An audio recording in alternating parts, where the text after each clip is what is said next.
Happy Tuesday, family. It is the last day of the month before the final month of the year.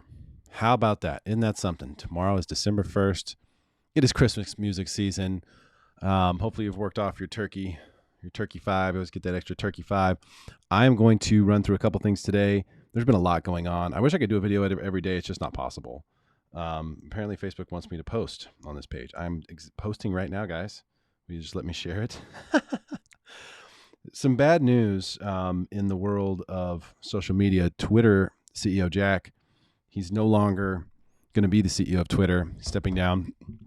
Twitter's kind of it's one of the most amazing emergent places in social media right now. I have a bad feeling that's going to change, but that's another video. So we'll see how that goes. Derrick Evans here, VA Home Loan Specialist, NMLS 155010. Call, text if you want to buy or refi. Let's take a look. So here's the map. This I will link in the video below. And essentially, this is the map where you can figure out, okay, what is the conforming, or what is the, let's call it the Fannie Freddie limit for my county. And it's based on county. Now, if you go down here, which is where we are, San Diego County, it tells you right there, 879,750. Now, I posted this on Facebook recently, just a couple hours ago, as this was just released today. It goes into effect tomorrow. For most banks. Most banks will implement this right away because you're not going to deliver a loan until 2022 at this point anyway. So if it's, if it meets those guidelines, then you're good to go ahead and just execute on it.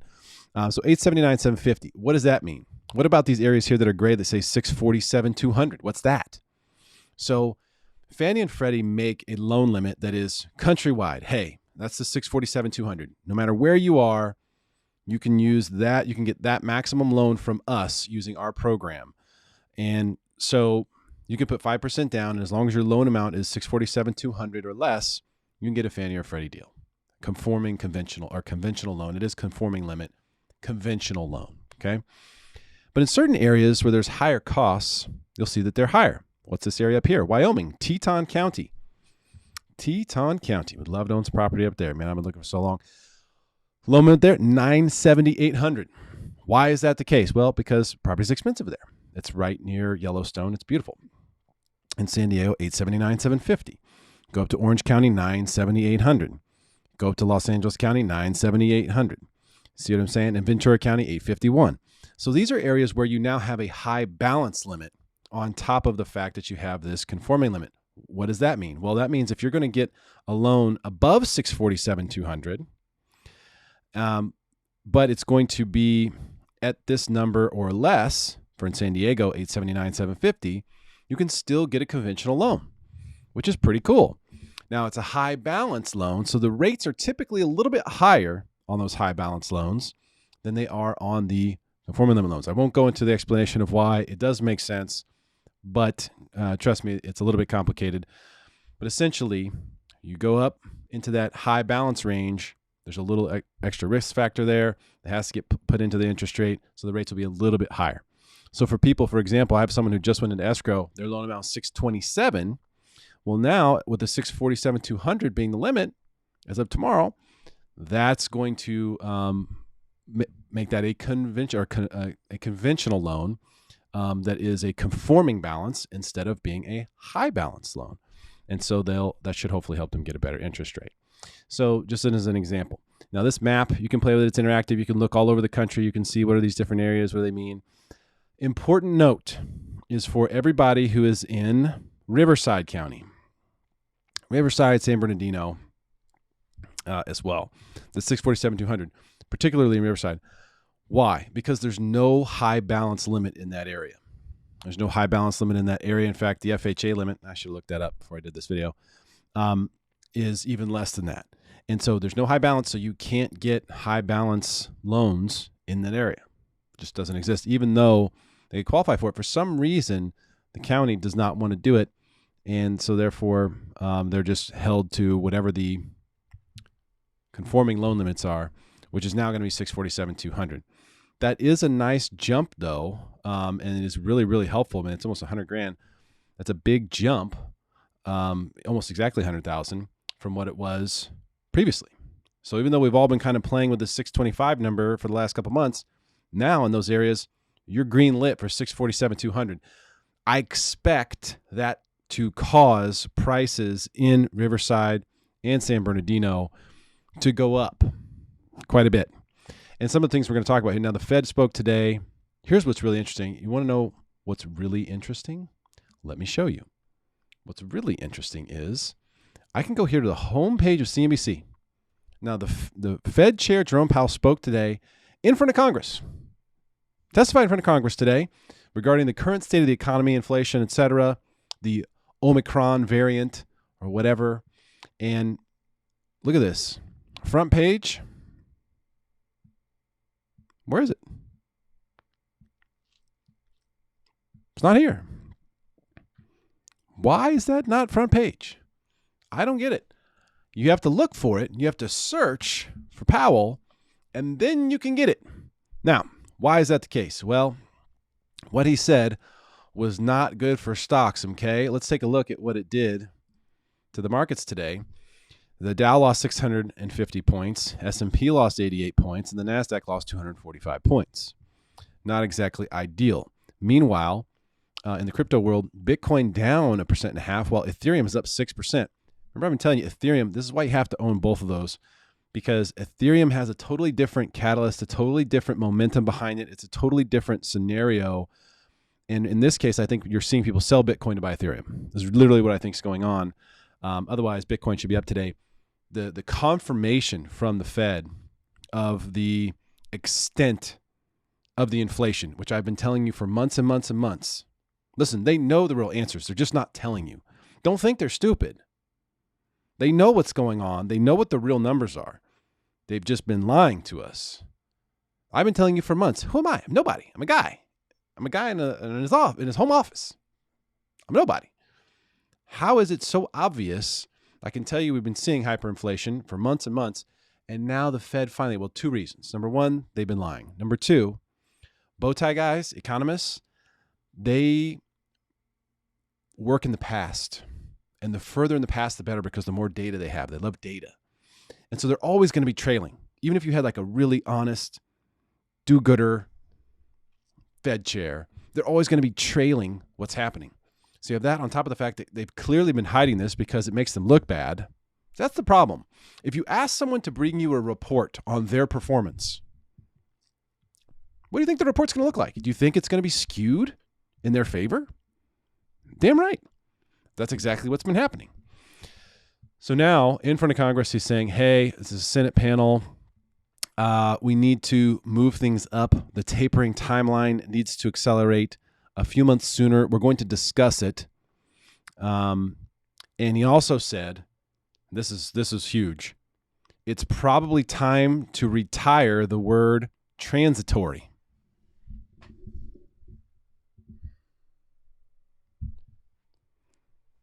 Yeah. That word was just a joke from the very beginning. Listen, inflation is not transitory by nature. It's just not. You could argue that it is in certain real micro circumstances. Tickle Me Elmo or whatever the new doll is this Christmas. That might have been 20 years ago. I don't know. I'm old. But when those things happen, it's like, oh, everyone has to have that thing. And it just blows up. Then you could call that transitory. You could say, you know what? Those Tickle Me Elmos, they're not going to continue to go up in price. 5 years from now, they're going to manufacture a gazillion of them. They're going to be everywhere. They'll be $20. And that you could say is transitory. But when you're talking about macroeconomics, there's no such thing as transitory anything. There's nothing that just sticks its head out and then goes away. Things are moving too quickly. So the fact that he's admitted to it now, this isn't a victory lap. I know it sounds like it. It's not. But it's a fact. I've been telling you this for months and months and months. Now we've got him admitting this to a Senate panel. Okay, so, and it's buried. Remember, buried. We looked the whole front page. It was never here all day. Now, granted, there's some big news today. Chris Cuomo suspended from CNN, his role with his brother and all the terrible things that he did. There was a big trial going with Elizabeth Holmes, and some other things going on there. Sure, there was some other, but I mean, look, what else is on here? Salesforce fourth quarter guidance misses Wall Street expectations. You think that's more important than the Fed admitting that their call on inflation being transitory was wrong? No, this is far more important. That said, we're going to set that aside for a second because I'm going to look at interest rates. I'm going to give you my prediction here in a second. We're also going to look at the San Diego market. We're going to get to a couple things here. Home price gains slow down for the first time since May 2020. Look at this on the same day, or this was a day before. Pending home sales rebounded sharply in October despite rising mortgage rates. A couple things I want you to know about these articles. This is national data. So remember, it's macro. It doesn't mean you shouldn't look at it. It doesn't mean you shouldn't apply it to what you're trying to do or what your real estate goals might be. All it means is you don't need to take it necessarily as gospel because it doesn't necessarily apply to your market. I'm going to show you why that's an important thing to understand, and then we're going to take a look at the interest rate chart. So the reason is because in San Diego, for example, the market's on fire. Absolute red hot smoking fire. And if we just look at some of the basic stuff that we like to look at here that we believe in, that we trust, market action index up to 86, up from 83. When I told you, hey, this is a really good time to get into the market, there isn't the frenzy, and this is maybe a month ago, isn't the frenzy that there was and that there's probably going to be. Now it's time to get in. Those people got in. They got in. Inventory also decreasing. So we're seeing market action index increasing, inventory decreasing. That means prices will, you got it, go up. Look at the price per square foot, August 13th. We're talking now, what is that, 3, is that 3.5 months? It's about how it goes. It's almost like a 90-day trail on here. Price per square foot up from 589, 626. Look at the direction of the price per square foot. That's the main thing we're going to look at here. Price per square foot. I don't care if the average days on market are going in there at 40. 40 days on market average is not bad by any means. It's ridiculous, in fact, when it gets below that. I mean, we've seen some really low numbers. Look back here, been in the low 30s. And so that seems to be increasing. Some people are going, oh, look, days on market are increasing. That just means that sellers are not pricing their homes to get a lot of activity. They're pricing their homes where they would like to sell them, which is a terrible strategy. If you're a home seller and you do that, you get what you deserve. I'm sorry, but hire an agent that you trust and let them do their job. And if you don't know one that you trust, reach out to me. I will get you connected with an agent who knows what they're doing, who you can trust. Let them do their job, and they will get you top dollar. Price decreases also. Look at this, heading way down sharply in the last month from 31 to 21% or 22. So a lot less price decreases. Again, this shows very, very, very hot. Relisted. This has been pretty flat. It's up a little bit, but not much. Inventory, just a straight, the backside of Everest. Look at this, just straight down from 582 in mid-August to 356 now. And again, median rent also climbing from 3,000 to 3,300, up 10% in that 90-day window, 10%. So when you look at the market action index, you see it's sort of swiveled from 87, bottomed, and now appears to be heading up again in a nice bowl shape here, which if you are looking at a stock chart and you want to buy it, you want to see exactly that right there.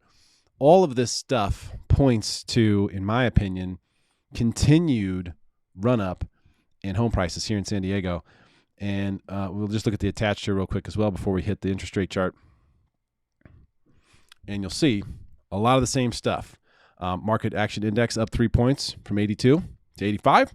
And also inventory has decreased even further, which you didn't think it could get any lower. But look at that. Price per square foot also increasing.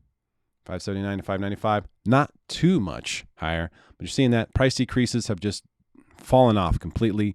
Relisteds on these condos have gone way, way down. Inventory has absolutely plummeted by half in the last 90 days.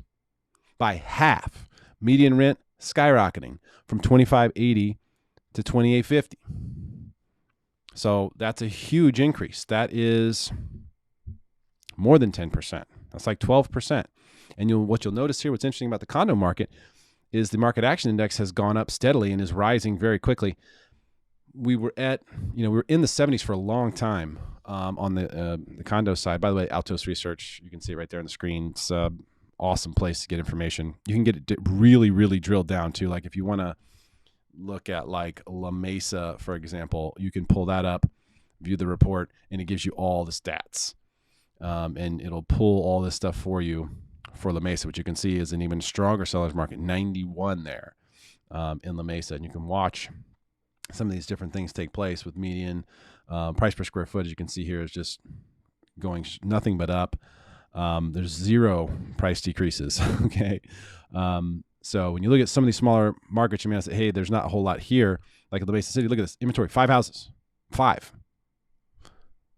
So when you look at some of these small markets, you kind of have to take it with a grain of salt. It's a very small sample size. My point is that if you want to go here and you want to look these things up, feel free to go ahead and do so.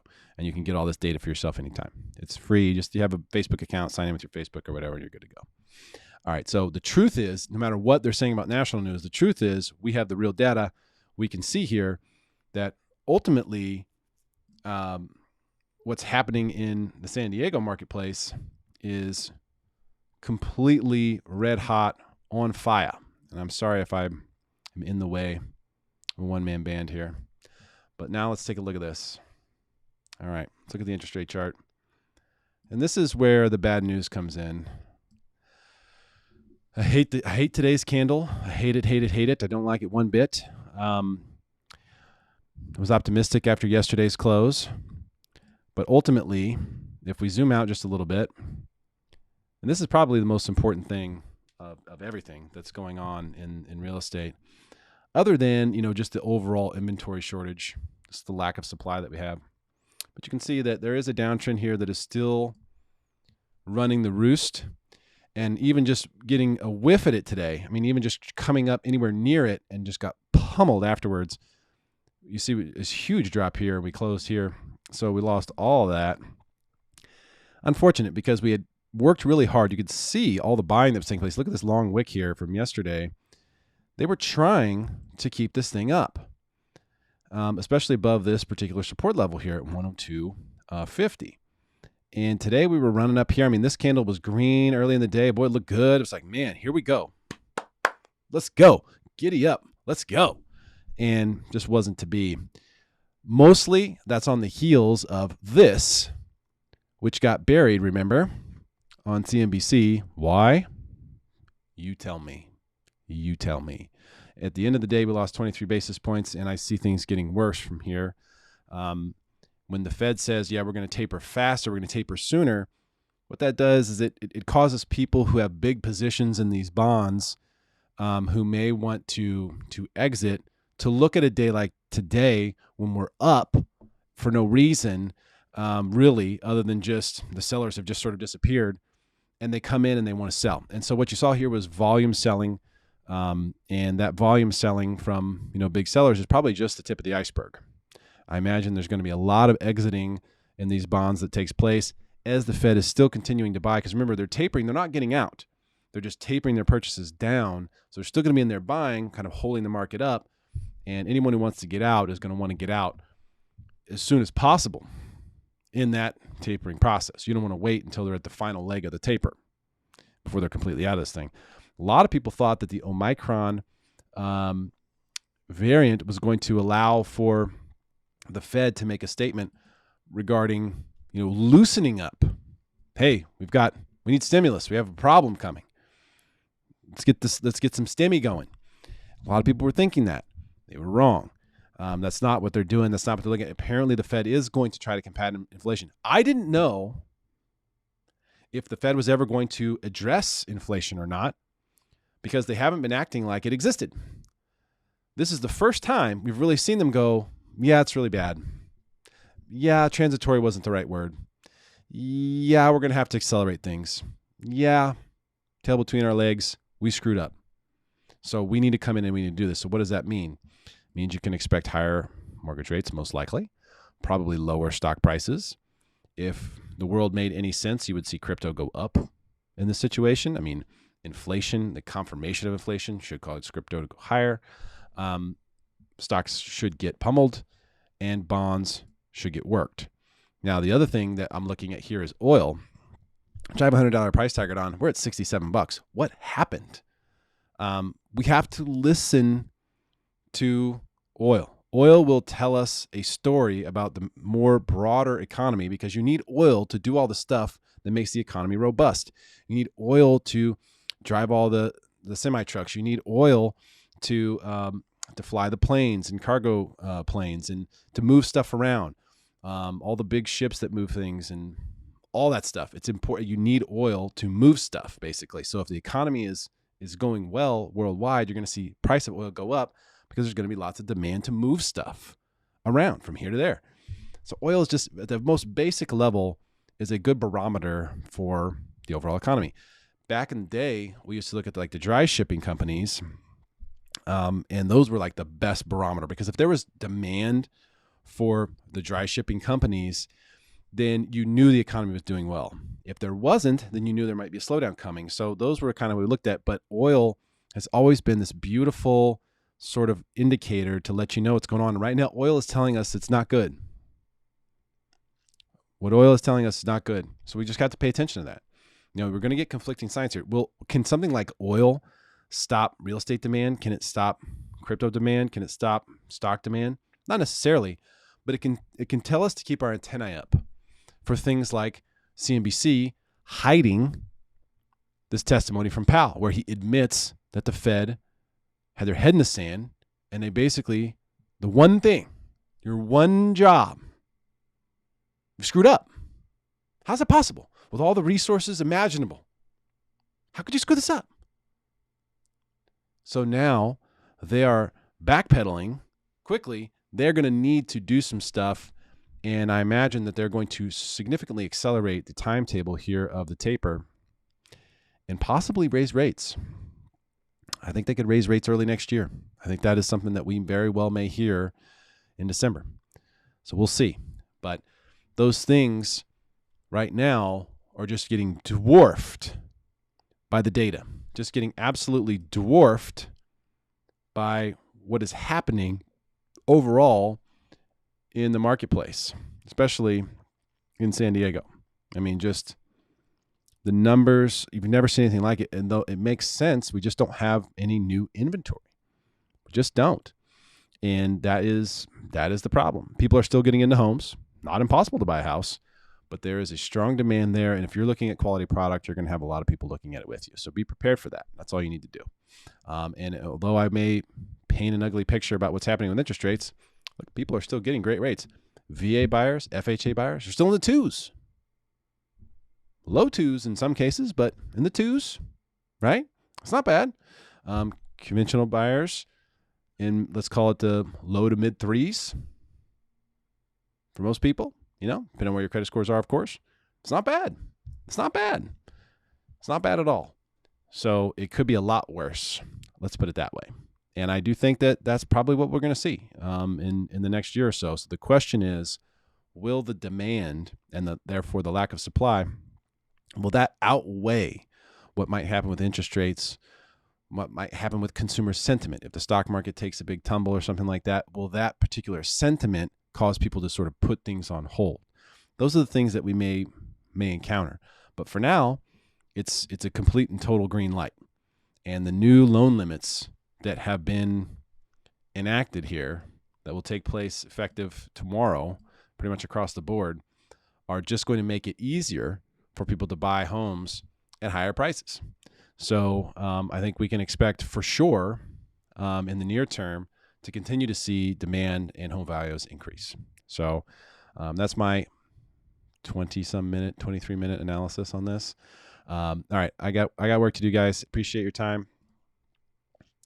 Give me a call, shoot me a text, send me an email if you want to buy or refi. I'm here to help anytime. Have a good day.